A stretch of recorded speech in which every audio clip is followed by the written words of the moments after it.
Hello at welcome na naman sa isang episode ng Investing Philippines.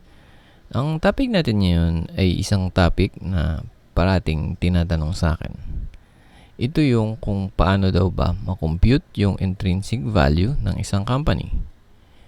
Ngayon, bago tayo magsimula, define muna natin kung anong intrinsic value ng isang company.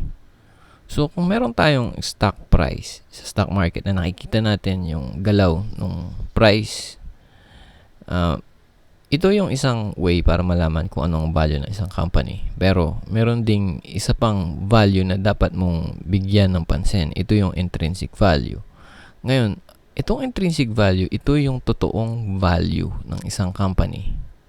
So, magkaiba yon stock price sa totoong value niya, which is yung intrinsic value.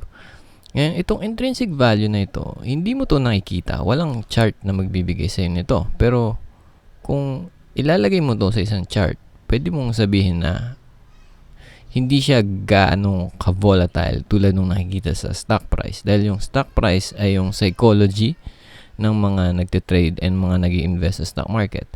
While yung totoong business value ng isang business usually ay steady lang. Okay? Increasing or decreasing.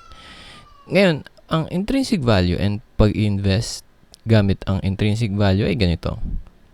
Kapag ang intrinsic value ay nandito, pag bumili ka, yung stock price ay mas mababa doon sa intrinsic value, ibig sabihin, maganda yung pag-i-invest mo.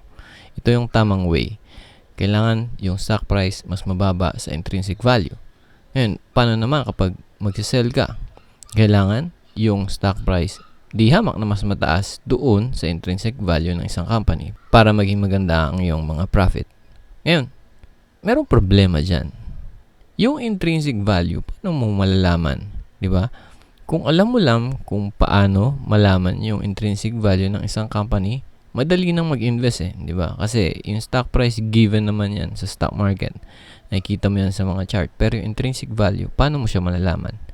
Ngayon, kapag may nagtatanong sa akin ito yung mahirap sagutin. Dahil unang-una, walang formula or isang formula na makakapagsabi sa'yo kung ano ang intrinsic value ng isang company. So, ang ibig sabihin lang nun, iba-iba yan. Kasi isipin mo kung ganun lang, kailangan mo lang ng formula para malaman ang intrinsic value. Di ba dapat ang pinakamayayamang tao sa mundo ay mga mathematicians or mga math professor? Pero hindi, di ba? Dahil walang isang formula na magbibigay sa'yo ng intrinsic value ng isang company. Katunayan yan, si Graham, yung father ng value investing, ay iba ang definition niya ng intrinsic value, which is yung magkaiba yung calculation niya ng intrinsic value kumpara dun sa naging estudyante niya, which is si Warren Buffett. Okay? So, walang isang way para i-define or i-compute ang intrinsic value. Ang pwede lang natin gawin is malaman kung paano dinedefine ng mga magagaling na investor ang intrinsic value at gamitin yung formula or yung definition nila ng intrinsic value para i-compare yung mga results niyan. Kung malapit yung mga nakukuha mong values, pwede mo sabihin na medyo accurate yung pag-compute mo. Pero hindi yan magiging totally accurate. Ibig sabihin, lahat ng ginagawa natin para malaman ang intrinsic value ng isang company ay hula lang, guess lang. Okay? Wala talagang nakakaalam ng intrinsic value ng isang company. So, doon nagiging maganda yung pag-invest dahil lahat tayo walang alam. Kumbaga, lahat tayo nanguhula lang. Pero, kung alam mo yung definition ng mga magagaling na investor about sa intrinsic value, pwede natin gamitin yun para maka-arrive sa mas accurate na figure kung ano ang intrinsic value ng isang company. And with that, itong video na ito, pag-uusapan natin yung unang klase ng intrinsic value na nagsimula kay Benjamin Graham. Okay? Ang unang klase ng intrinsic value or pag-compute ng intrinsic value na pag-uusapan natin ay yung Graham number. So, itong formula na ito ay ginawa ni Benjamin Graham, yung father ng value investing. And simple lang ang kanyang formula. Ito yun. I-multiply mo lang yung 22.5 times earnings per share times book value per share.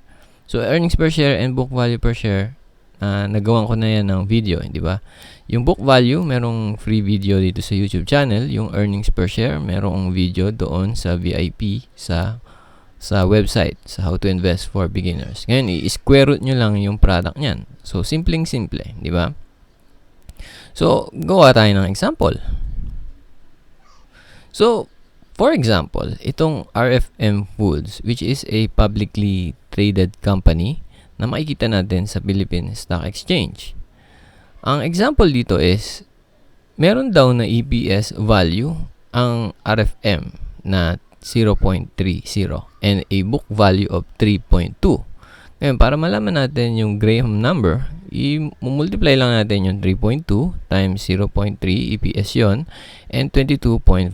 Tapos, i-square root natin. Ang answer is 4.65. Okay? Ito yung intrinsic value na na-compute mo. Iko-compare mo yung stock price doon sa intrinsic value na na-calculate mo, 4.65, tapos ang stock price niya ngayon is 4.79. Ibig sabihin, mas mataas yung stock price niya kesa sa intrinsic value niya. Ang ibig sabihin nun, either fairly priced lang yung RFM kesa sa intrinsic value niya, which is walang discount. In fact, meron pang premium na nakalagay. May patong yung kumbaga sa intrinsic value niya. So, pwede mong sabihin na hindi magandang mag-invest sa RFM sa ngayon dahil wala kang discount na nakukuha. Okay? So, yun ang Graham number. Simple lang gamitin, di ba? So, kung meron pa kayong questions or mga tanong, leave nyo lang sa comment section below. And kung gusto nyo matuto kung paano mag-invest, visit nyo lang yung website sa howtoinvestforbeginners.com. So, this is Wayne and thanks for watching.